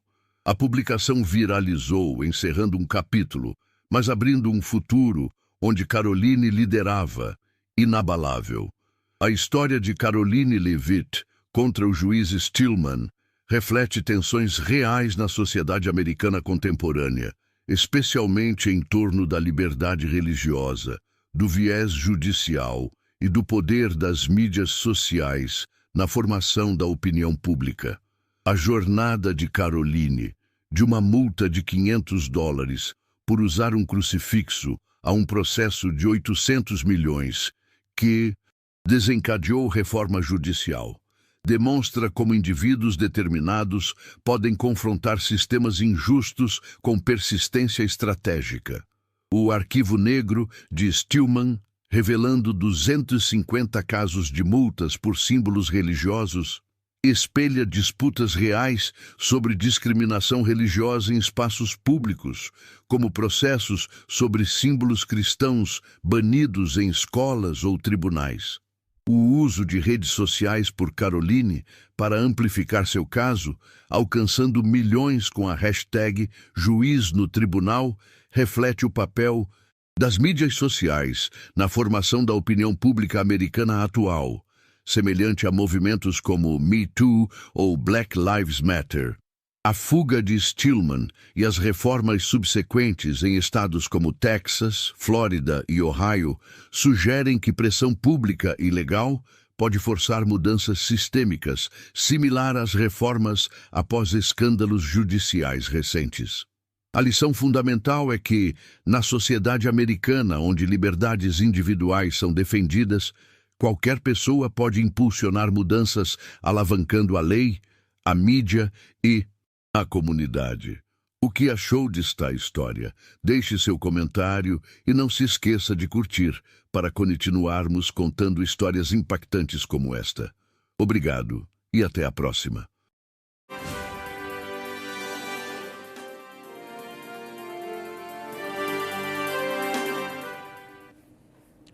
Amigas y amigos de EBTV Miami, sean todos bienvenidos a una nueva edición de Dígalo Aquí. Yo soy Rafa Mejías y ya estoy listo para darles todos los detalles del acontecer noticioso del día de hoy en los Estados Unidos, Venezuela y el mundo. ¿Con qué vamos a iniciar el día de hoy en el programa? Y es que el senador Rick Scott le ha marcado nuevamente distancia al presidente usurpador de Venezuela, Nicolás Maduro. ¿De qué se trata esto, no? Y es que durante una reunión con la comunidad venezolana en Florida, el senador republicano Rick Scott reafirmó su respaldo a Edmundo González, a quien denominó presidente legítimo de Venezuela, y a la líder María Corina Machado, quien desde el escenario y a través de sus redes sociales sostuvo y marcó al régimen de Nicolás Maduro, quien ya no cuenta con la complacencia de antes por parte de los Estados Unidos. ¿A qué hace referencia? Pues en sus palabras dijo: se acabaron los días en que el régimen de Maduro se aprovecha de Estados Unidos bajo las débiles políticas de apaciguamiento de la administración anterior, en alusión directa a la gestión de Joe Biden. El senador celebró que el gobierno del presidente Trump, junto a figuras como Marco Rubio, esté tomando medidas concretas para restablecer una política de presión efectiva, entre ellas la suspensión de las licencias petroleras, la designación del Tren de Aragua como la organización terrorista que es, y un llamado abierto a incluir al Cartel de los Soles y al DGCIN en esa misma categoría. ¿En qué insistió el senador Scott? En que es momento de cortar los fondos que sostienen al régimen y aumentar el aislamiento internacional de Maduro como vía para empujar un nuevo capítulo de libertad en Venezuela. Además, promovió un proyecto legislativo, Stop Maduro y Bolívar Act, que buscan restringir las operaciones financieras del régimen venezolano en territorio estadounidense. Ya eso está en marcha. Para muchos, este mensaje no solo es un acto de respaldo a la oposición venezolana, sino también una clara señal de que la administración Trump se endurece en las posturas de América Latina y vuelve a colocar a Venezuela en el centro de su estrategia hemisférica. Vamos a conversar de esto más adelante, pero ahora vamos con un joven venezolano quien fue arrestado sin orden judicial y deportado a El Salvador, un país donde no tiene vínculo, y estuvo desaparecido por más de 40 días. Hoy su familia confirma lo que tanto temía. Desarrollamos de qué se trata la historia de Neyerman León Rangel. Neyerber Adrián León Rangel fue detenido en el estacionamiento de su residencia en Texas por agentes federales. No había orden judicial, solo una revisión rápida. Le pidieron levantarse la camisa, vieron sus tatuajes y concluyeron, sin pruebas, que tenía vínculos con el Tren de Aragua. Lo arrestaron en el acto, le quitaron los documentos y desapareció. Durante más de 40 días, su familia no supo absolutamente nada. Su novia denunció el caso, medios como el Miami Herald presionaron por respuesta. Solo esta semana el Departamento de Seguridad Nacional confirmó que León Rangel fue deportado, pero no a Venezuela. Lo enviaron a El Salvador, un país con el que no tiene relación alguna. Lo grave es que expertos coinciden en que el Tren de Aragua no usa tatuajes como pandillas centroamericanas, haciendo la comparación con los Maras Salvatrucha, la MS-13, y aún así ya hay decenas de venezolanos deportados por esa misma razón: tener tatuajes sin juicios, sin pruebas y sin la oportunidad a la defensa. Pues este caso refleja cómo el endurecimiento de las políticas migratorias en Estados Unidos están dejando también sin garantías a cientos de migrantes, algo que lo hemos venido conversando aquí en el programa, y cómo un tatuaje puede convertirse en una sentencia. Ahí ven a este venezolano por el que ahora se está desarrollando esta noticia. Y una jueza de Milwaukee está en el centro de la tormenta, no por una sentencia polémica, sino por algo aún más grave, y es que el FBI la arrestó por supuestamente obstruir una deportación. ¿Fue una violación a la ley o un acto de justicia? Hoy el Poder Judicial y la política migratoria se enfrentan cara a cara y lo desarrollamos a continuación. Hannah Duggan, jueza del condado de Milwaukee, fue arrestada en el pasado jueves bajo cargos de obstrucción de procedimientos federales. El caso gira en torno a un inmigrante indocumentado que estaba bajo custodia y que ICE había solicitado para deportación. Según la acusación, la jueza habría intervenido en el proceso, retrasando deliberadamente su entrega a las autoridades migratorias, lo que para algunos es una falta grave, para otros representa una defensa del debido proceso y los derechos humanos. Duggan, con una trayectoria marcada por el trabajo con poblaciones vulnerables, habría considerado que las condiciones del caso justificaban su decisión. Pero el FBI y el Departamento de Justicia no lo ven así. Alegan que su conducta interfirió con una orden federal en plena ejecución. Esto reabre un debate que Estados Unidos no ha logrado cerrar hasta el momento. ¿De qué se trata? ¿Hasta dónde puede llegar un funcionario local para resistirse a la política migratoria federal? Pues hay quienes apuntan a que esta acción responde a una ofensiva más amplia del gobierno contra jueces progresistas, sobre todo en ciudades santuarios como Milwaukee. Otros, en cambio, insisten en que nadie está por encima de la ley, ni siquiera una jueza con buenas intenciones. Ahora, la justicia, una vez más, entra en división entre la ley y el espíritu humanitario. El caso de Duggan puede además marcar también un precedente peligroso o necesario, dependiendo del punto que lo vean. Ahora quiero hablarles de un artículo publicado por The New York Times sobre el presidente Donald Trump, quien, según la publicación, llegó a la presidencia con promesas de control y poder, pero en una nueva encuesta del New York Times y Siena College, los votantes empiezan a sentir que ha cruzado la línea. Veamos de qué se trata. Pues una mayoría de estadounidenses cree que el presidente Donald Trump se ha excedido en el uso del poder ejecutivo. La encuesta señala que su estilo, definido por órdenes agresivas, recortes drásticos y mano dura en inmigración, comienza a pasar factura. El 54% de los votantes piensa que Trump está sobrepasando los límites constitucionales, incluyendo a un sector de su propio partido. La alerta más clara es que el 62% de los votantes independientes, los que suelen definir las elecciones, coinciden en que ha ido demasiado lejos. El desgaste también se ve en temas como donde antes tenía ventaja, ¿no? Solo el 43% aprueba su manejo de la economía y su índice de aprobación entre independientes ha caído a apenas el 29%. En inmigración, aunque la mayoría apoya las deportaciones, hay casos como el de Kilman Armando Abrego García, deportado por error a una prisión del Salvador. También lo hemos comentado en reiteradas oportunidades aquí. También ya se ha confirmado que tiene relación con el MS-13 y el tráfico de personas. Bueno, es que han sacado a flote en torno a esto lo que algunos ven como uso indiscriminado del poder, y también se ha hecho todo un trabajo por parte del Partido Demócrata de ir al Salvador en busca de traérselo a los Estados Unidos. Ahora, incluso votantes que respaldan a Trump admiten que los últimos meses han sido caóticos y aterradores. Aún así, muchos justifican sus decisiones con una frase que se repite. Según el New York Times, la frase es: a veces hay que romper las reglas. Pero la pregunta que empieza a instalarse en la opinión pública es: ¿cuánto poder es demasiado poder? Bueno, mientras crece esta presión, nosotros vamos a hacer una pausa y al regreso vamos a desarrollar más de lo que hemos hablado en este primer bloque de programa. Ya regresamos. Lamentamos informarles sobre el fallecimiento de nuestro presidente Nicolás Maduro. Esta mañana, nuestro comandante murió feliz, rodeado de su esposa, Cilia Flores. Fallece el presidente de Venezuela, Nicolás Maduro. En una impactante noticia para Venezuela y el mundo, se ha informado que el presidente Nicolás Maduro falleció la noche de ayer debido a un infarto fulminante. La vicepresidenta Delcy Rodríguez confirmó el deceso en una alocución oficial desde el Palacio de Miraflores, expresando su profundo pesar y destacando el legado del mandatario. El Consejo de Estado ha sido convocado de emergencia para establecer los pasos a seguir en la transición de poder. Mientras tanto, ciudadanos se congregan en plazas y calles para rendir homenaje al líder fallecido. Lamentamos informarles sobre el fallecimiento de nuestro presidente Nicolás Maduro.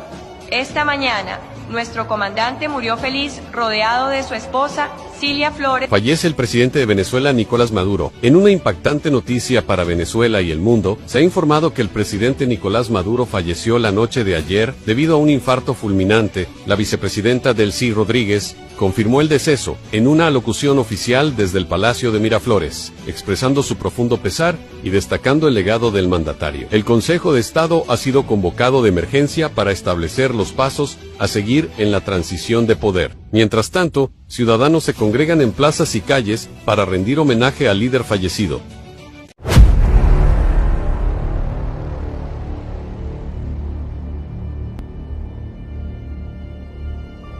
Agente, a próxima missão exigirá o máximo de suas habilidades. É agora ou nunca.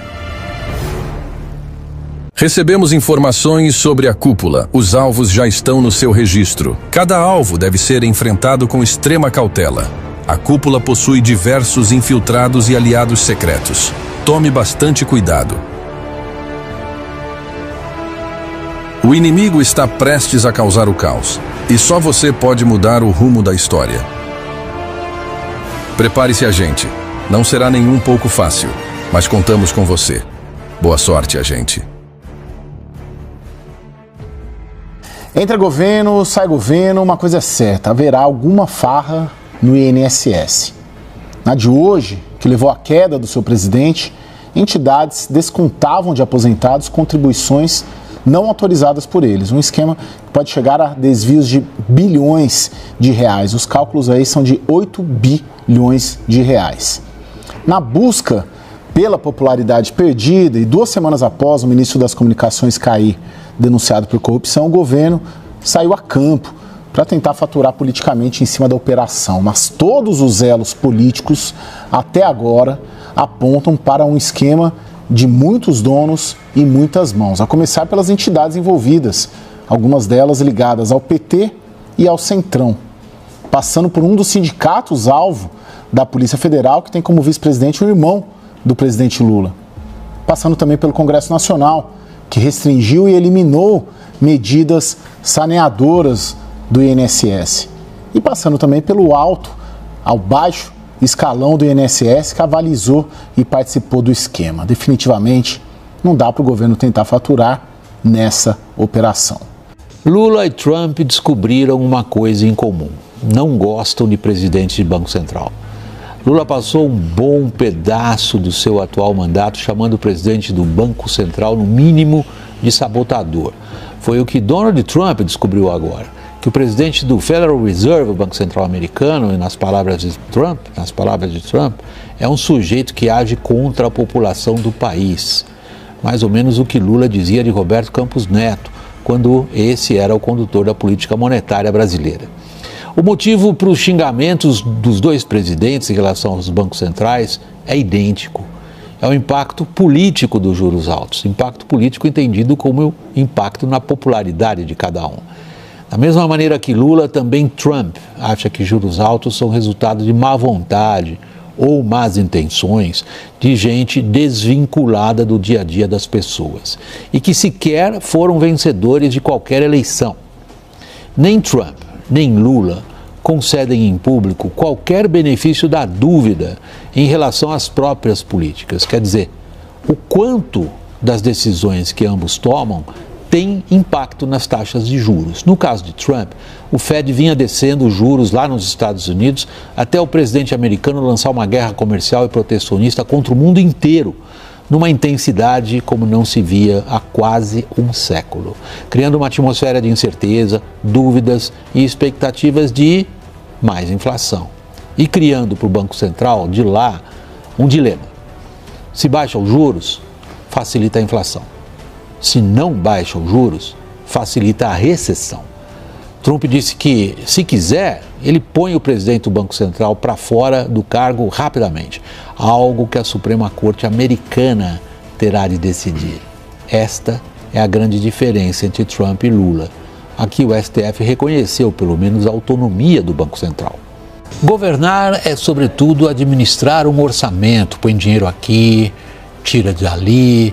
E quando não dá mais para mexer no orçamento, pois tudo já tem destino marcado, quando não tem mais gasto livre, então, pela lógica, o governo não governa mais. É o que o próprio Lula 3 sugere que vai acontecer.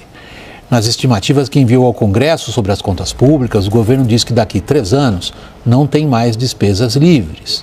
Pior ainda, o governo admite que as contas públicas entrarão em colapso, já em 2027 se nada for feito. E não está sendo feito nada. O estudo gira em torno das eleições de 2026. E Lula acha que vai se dar mal se começar a cortar gastos, por exemplo. Por enquanto, prefere seguir nessa toada. A situação fiscal vai se deteriorando lentamente, devagar, mas ainda sem provocar pânico ou correrias. No cálculo político de Lula, a coleção de bondades, isenção de imposto de renda, consignado ampliado, ajudinhas aqui ou ali, vão facilitar a vida dele nas próximas eleições. Ele está sendo ajudado também pela oposição, fragmentada e sem saber ainda quem indicar para enfrentá-lo, mas essa é outra história. A aposta de Lula para ir tocando o fiscal como está hoje depende de 2 coisas que ele não controla. A disposição do Congresso de ajudar o governo a arrecadar mais, já que cortar não vai. E o cenário externo, que ninguém sabe rigorosamente como é que vai ficar. Urgente, urgentíssimo! A coisa ficou feia, mas ficou feia mesmo para o lado do ministro Alexandre de Moraes. Vocês precisam saber das movimentações internacionais contra o ministro Alexandre de Moraes por ele ter tomado aquela decisão de enviar aquela mulher para enquadrar o presidente Bolsonaro na UTI, gente, na UTI. Ela não esterilizou caneta, roupa, máscara, nada. Do jeito que ela chegou, ela entrou na UTI e depois disso o estado do presidente Bolsonaro piorou. Vem comigo para vocês saberem das decisões drásticas que estão em andamento, punições severas contra o ministro Alexandre de Moraes. Primeiro vamos começar aqui. Urgente. Jason Miller, conselheiro de Trump, diz que o que Moraes está fazendo com Bolsonaro é maldade. O que Moraes está fazendo com o presidente Bolsonaro é pura maldade. É pura maldade. Olha, isso daqui teve repercussão internacional, chocou o mundo. A coisa foi tão grave, mas tão grave, a atitude do ministro Alexandre de Moraes foi tão grave, primeiramente que é crime. Está escrito na lei, no Brasil, que não pode fazer isso com uma pessoa que está debilitada, após uma cirurgia de 12 horas, cortou a barriga do homem, pelo amor de Deus. E agora, quais são as movimentações? Primeiramente, o Eduardo Bolsonaro saiu dos Estados Unidos, foi para a União Europeia, denunciar na Corte da União Europeia todas as decisões arbitrárias que o ministro Alexandre de Moraes vem tomando, não só contra Bolsonaro, mas contra patriotas do 8 de janeiro e esses outros aí também que virou réu por causa do suposto golpe. Eduardo Bolsonaro foi na União Europeia para denunciar no Parlamento Europeu. O que quer dizer isso? Quer dizer que França, Espanha, Itália, Portugal, Polônia vão analisar essas denúncias. Melhor dizendo, vão analisar não. A Polônia foi a primeira a dar o passo. Um parlamentar da Polônia disse que vai criar um projeto, mais ou menos isso, para punir o ministro Alexandre de Moraes severamente. E ele disse mais, o que está acontecendo no Brasil são decisões através dessa ideologia marxista-comunista. É os comunistas que estão por trás disso tudo, perseguindo só a ala conservadora. Esse é a maneira que eles agem contra os seus opositores, para que os opositores não voltem ao poder. Vocês podem ver que eles estão perseguindo e punindo a ala conservadora de várias maneiras que eles podem fazer isso. Daniel Silveira, presidente Bolsonaro, generais de 4 estrelas, todos aqueles ex-ministros do governo do presidente Bolsonaro que ia concorrer às eleições de 2026, boa parte deles viraram réu, Ramage, por exemplo aí. Então é uma perseguição implacável. Mas vem comigo que tem mais. Veja qual foi a decisão lá dos Estados Unidos. Urgente, Mike Pence, ex-funcionário do Departamento de Estado de Trump, pede tarifas, embargos e cortes em acordos com o Brasil após Bolsonaro ser intimado em um hospital. absolutamente monstruoso. O que eles estão fazendo para Bolsonaro? Impedir a vontade do povo. A Embaixada dos Estados Unidos no Brasil não pode ficar em silêncio. Precisamos de embargos comerciais, aumentos de tarifas, cortes em acordos financeiros e de segurança, além de pressão regional e internacional para isolar o seu regime corrupto até que o juiz seja destituído. Esse foi o pedido do Mike Pence, ex-funcionário do governo do Donald Trump, que tem grandes influência lá no parlamento dos Estados Unidos e também com Donald Trump e várias outras pessoas que compõem o governo do Donald Trump. Então, através aqui dessa nota que ele soltou contra o ministro, direcionado ao ministro Alexandre de Moraes, mas ele também direciona o governo Lula. Porque foi aquilo que eu disse e volto a repetir a respeito do pronunciamento do parlamentar, né, da Polônia. Ele disse: o que está em andamento são decisões comandadas por comunistas, viu? Essa perseguição implacável. Então, o que nós dá para perceber aqui, que eles querem não só punir o ministro Alexandre de Moraes, mas como também o desgoverno do Lula. E se os Estados Unidos aplicarem essas sanções que vocês acabaram de ver aqui, o Brasil vira pó. E por que eu falo que o Brasil vira pó? Mas não para por aí não, tem mais. Fique comigo até o final para vocês entenderem. E por que o Brasil vira pó? Olha o Eduardo Bolsonaro aqui, ó. Dele ser sancionado pelo governo dos Estados Unidos, você lembra o que ele falou? Fez piadinha, falou que gostava de ir pra Europa, né? Então tá bom. Bora. Quando perguntaram para Alexandre de Moraes sobre a possibilidade dele ser sancionado pelo governo dos Estados Unidos, você lembra o que ele falou? Fez piadinha, falou que gostava de ir para a Europa, né? Então tá bom. Bora. Então, essas palavras aqui do Eduardo Bolsonaro mostram claramente que ele já está, né, no solo europeu para denunciar as arbitrariedades do ministro Alexandre de Moraes, o totalitarismo, a perseguição e não respeitar, né, as decisões, as leis, né, os rituais. Ele não está respeitando nada, ele está atropelando tudo, não importa o que for. O estado de saúde do presidente Bolsonaro piorou. Então mostra claramente que nas palavras do Eduardo Bolsonaro que o ministro Alexandre de Moraes também poderá receber sanções da União Europeia e ser impedido de entrar na União Europeia. Mas peraí, calma aí, mas não é só isso não. Não é só isso não. Tem a morte financeira que os Estados Unidos querem impor contra o ministro Alexandre de Moraes. A Lei Magnitsky. E tudo indica que depois dessa decisão catastrófica que Moraes tomou contra o presidente Bolsonaro de enviar essa mulher lá na UTI, ele também poderá sofrer punições através da Lei Magnitsky, né, da União Europeia. Melhor dizendo, se ele sofrer essas punições todinhas, o ministro Alexandre de Moraes ainda poderá ter até o seu nome na Interpol. Foi isso que vocês acabaram de ouvir, na Interpol. Aí, se o nome dele for constar na Interpol, todos esses países, que são mais de 100 países, né, que tem acordo com a Interpol, ele não vai poder viajar. Não é só para a União Europeia não, viu? Então essa é a situação. Mas agora vamos aqui para a parte final para quem ainda não viu.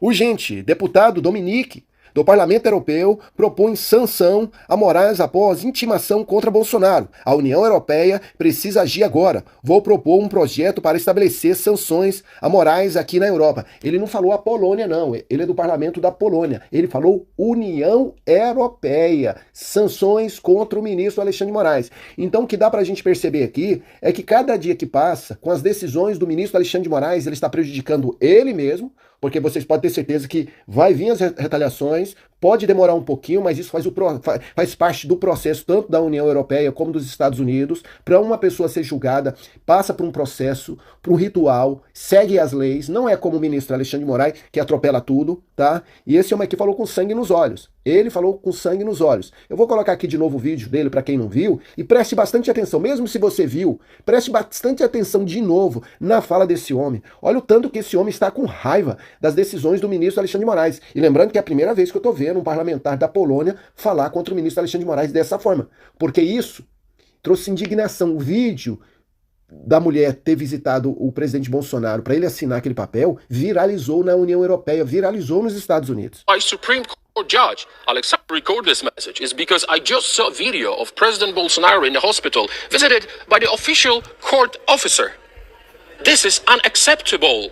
This kind of actions taken by Supreme Court judge Alexandre Moraes are unacceptable.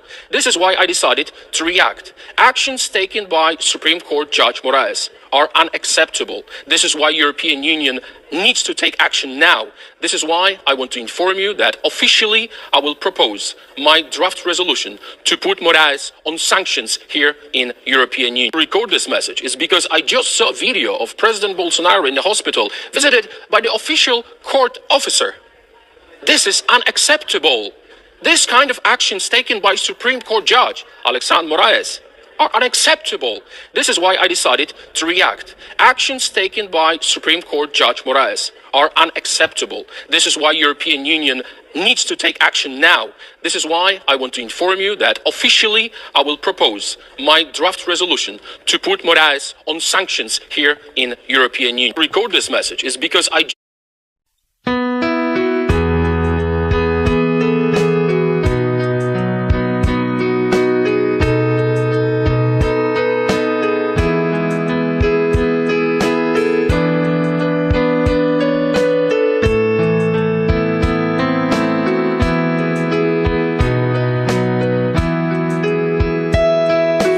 busquei tanto de todo o coração. Eu chorei muito te pedindo socorro. Fui assolado por tanta perseguição e o perverso provocou-me humilhação. Na verdade, o que eu enfrentei, quando tudo parecia chegado ao fim, com o Senhor Jesus eu encontrei, e Ele estendeu sua mão para mim. Te busquei tanto de todo o coração, eu chorei muito te pedindo socorro. Fui assolado por tanta perseguição e o perverso provocou-me humilhação. O mundo é belo e farto de ilusão, abrigo e paz no coração só com Jesus.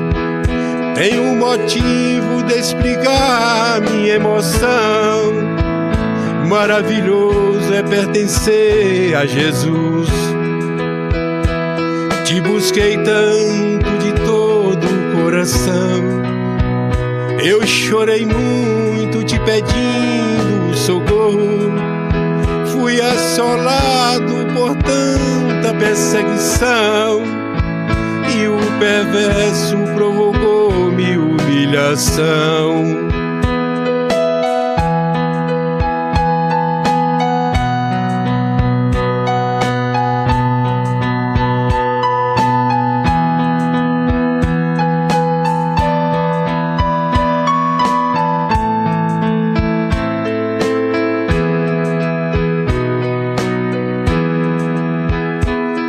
Busquei tanto de todo o coração, eu chorei muito te pedindo socorro.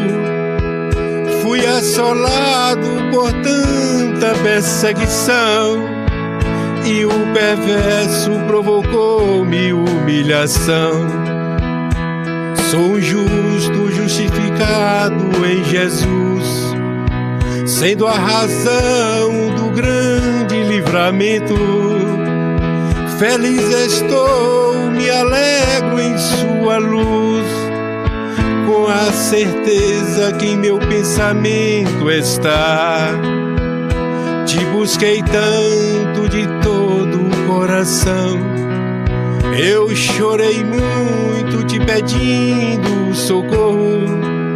Fui assolado por tanta perseguição e o perverso provocou-me humilhação.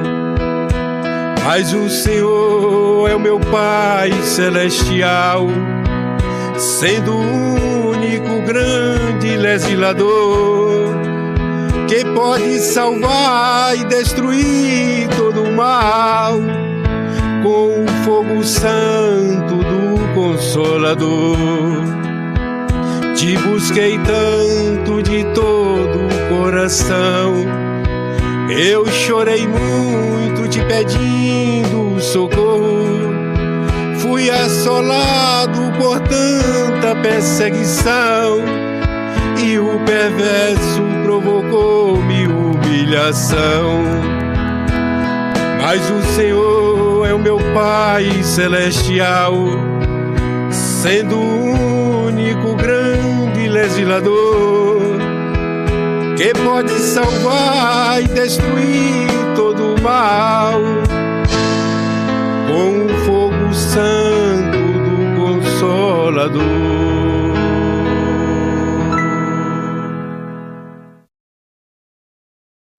Diretamente do Brasil, quem vos fala, Mestre Dinho, trazendo sempre informações na palma da sua mão. E o meu convite especial, por gentileza, entra na descrição desse vídeo. Urgente! Clicar nos links abaixo. É uma surpresa e você pode ganhar muito dinheiro. Repito! Urgente! Clicar nos links abaixo. É uma surpresa e você pode ganhar muito dinheiro.